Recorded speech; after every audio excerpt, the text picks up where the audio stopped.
واو! يتميز تسليط الضوء على العلاقات بين المجموعة اللغوية والثقافية الآرية والمجموعات اللغوية والثقافية الهند-أوروبية بأهمية قصوى، بل وربما كان من أهم القضايا الأولية لعلم التاريخ نظرا للكثير من المغالطات الزائفة بحقها، ولكونها الحلقة المبهمة التي عجزوا عن إيجاد تفسير مشترك لها. فعندما أدركت شراكة مجموعة اللغة الآرية مع المجموعة اللغوية الهند-أوروبية في القرن ال19، بدأ الشروع ببحوث عظمى بصددها، وبودر إلى طرح شروح متضاربة حول المنبع الأصل لهذه المجموعات، أي حول اللغة وثقافة الأصل، لتبرز مداولات ترجع جذورها إلى الثقافة اليونانية، وأخرى إلى الهند، بل وإلى ثقافة أوروبا الشمالية، وبعضها ترجعها إلى الألمان.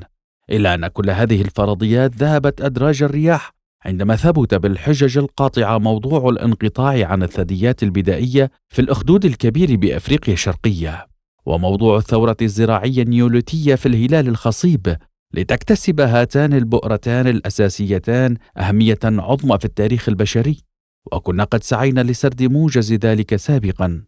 اكتسبت النقاشات بشأن تحديد المجموعة اللغوية والثقافية الأصيلة في الهلال الخصيب أهمية كبرى، فبرزت أولوية المجموعات الكردية البدائية المسمى بالمجموعات الآرية، وكذلك المجموعات الفارسية والأفغانية والبلوجية بما يتوافق مع تفسيرنا.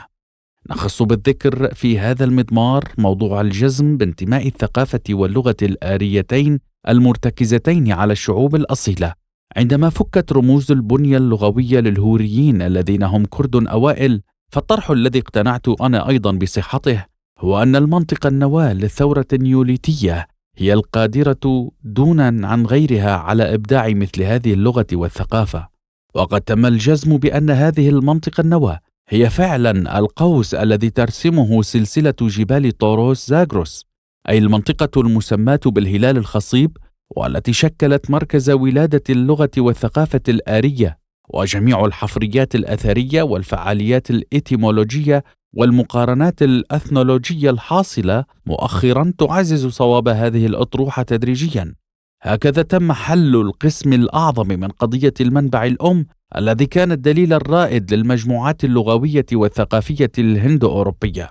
ونظرا لكون الفترة الزمنية طويلة جدا والجغرافيا شاسعة، فمن غير المعقول رسم خريطة توسع اللغة والثقافة الآرية وانتشارها كما هي. رغم ذلك فمن اليسير القول أن التوسع صوب الجنوب والشرق قد جرى بشكل مشابه صوب الشمال والغرب أيضا باتجاه أوروبا.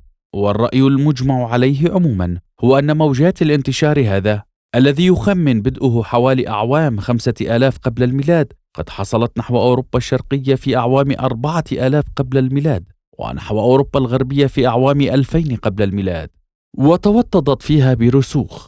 ويرجع العديد من المؤرخين المعروفين وفي صدارتهم جوردون تشايلد تاريخ أوروبا إلى هذه السنوات، حيث كان العصر الحجري القديم سائدا قبلها.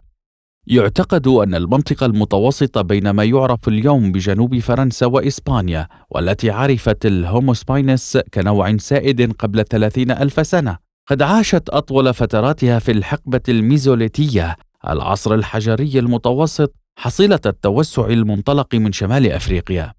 لسنا في وضع البحث في نيوليتية أوروبا وثورتها الزراعية، لكني على قناعة بأنه قد سلط النور على قضية المنبع الأم نظرا لأهميتها، حيث أعتقد أيضا أن الانتشار في هذا الاتجاه لم يكن على أساس جسدي أو استيطاني، بقدر ما حصل على أرضية ثقافية تتجسد خصوصية أوروبا في أنها انتهلت العصر النيوليتي جاهزا وبجوانبه الأكثر إبداعا، أي أنها محظوظة باستقائها هذا الزخم المتكدس على مدى 10,000 سنة، وتمثلها إياه دفعة واحدة أو خلال مدة يمكن اعتبارها وجيزة.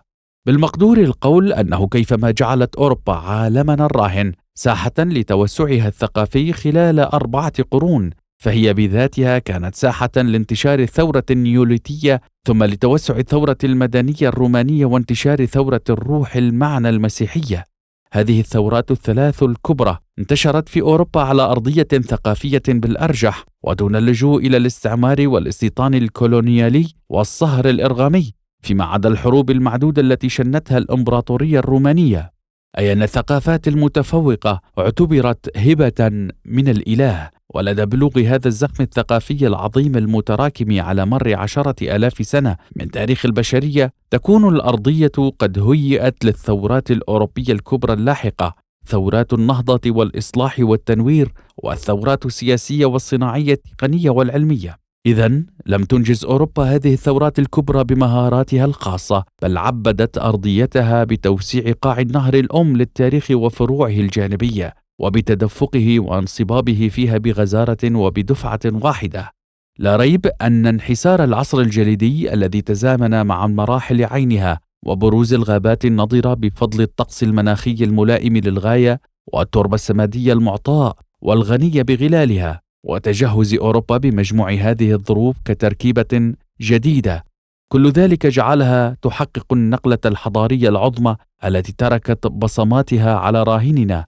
سوف نرصد دقائق هذه القصة عن كثب، وسنتناولها باستفاضة في الفصل المعني.